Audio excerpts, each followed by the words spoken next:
Welcome to this video on manual SQL Server database recovery with Replay Manager. Replay Manager is the recommended way to manage replays.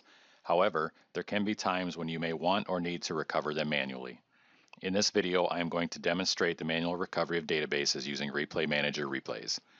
This manual process provides the same functionality as the expose method in Replay Manager. To set the context for this demonstration, let's take a look at the replay I'm going to work with in Replay Manager. If I select the Big DB database, notice that I have a backup set and 3 replays available.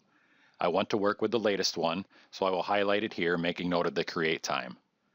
Notice in the component details below that this database contains files on 2 volumes, so I will keep that in mind as well.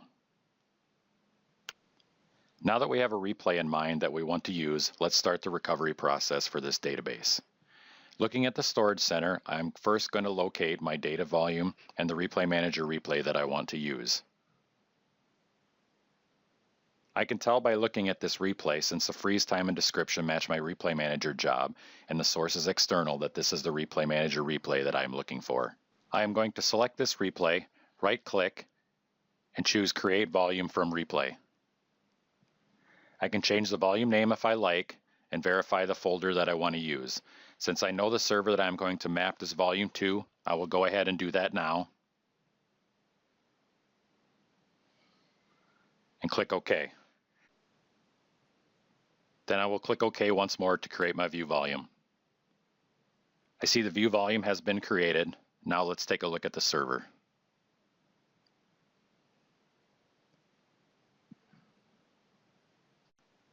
Drilling into the server, I can see that the view volume has been mapped as well. Next, I will perform the same steps for the volume that contains my log files. Right-click and say Create Volume from Replay, verify the name, select the server that I want to map this volume to, and then click OK. Now I see that my view volumes have been created and I am ready to present the volumes to Windows.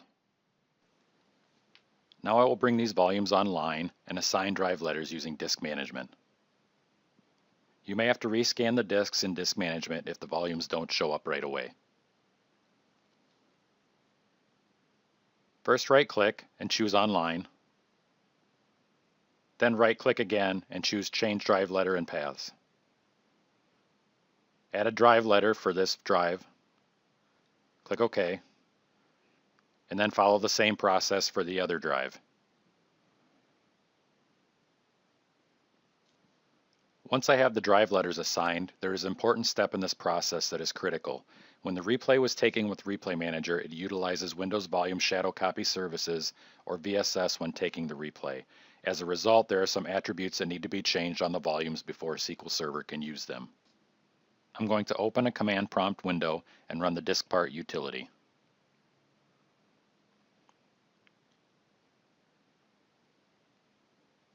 Using the list of all command, I can see all the volumes, including the ones I just added, volumes 8 and 9. One at a time, I need to select each volume and clear the read-only, hidden, and shadow copy attributes on these volumes. First, I will select volume 8. Using the attrib vol command, I can see that the hidden, read-only, and shadow copy attributes are set on this volume. Using the attrib vol clear command, I can clear all 3 of these attributes. First, I will clear the read-only attribute. Next, I will clear the hidden attribute. And then finally, clear the shadow copy attribute. Running the attrib vol command again will allow me to check my work. Now I can see that the read-only, hidden, and shadow copy attributes have been cleared. Next, I will need to do the same thing to the other volume. Select volume 9.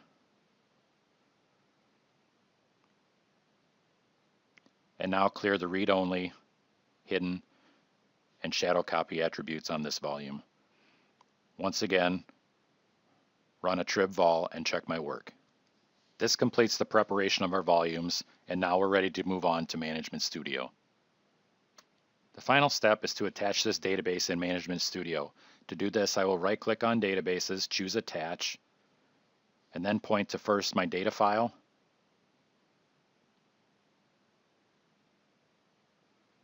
Then repoint my log file to the proper volume. Give my database another name and click OK. Now my recovered database is ready to use. For more information on using Replay Manager with SQL Server, consult your Replay Manager Administrator's Guide. Additional resources such as videos, white papers, and best practices documents on using SQL Server with Replay Manager and/or Dell Storage Center are also available at delltechcenter.com. Thanks for watching.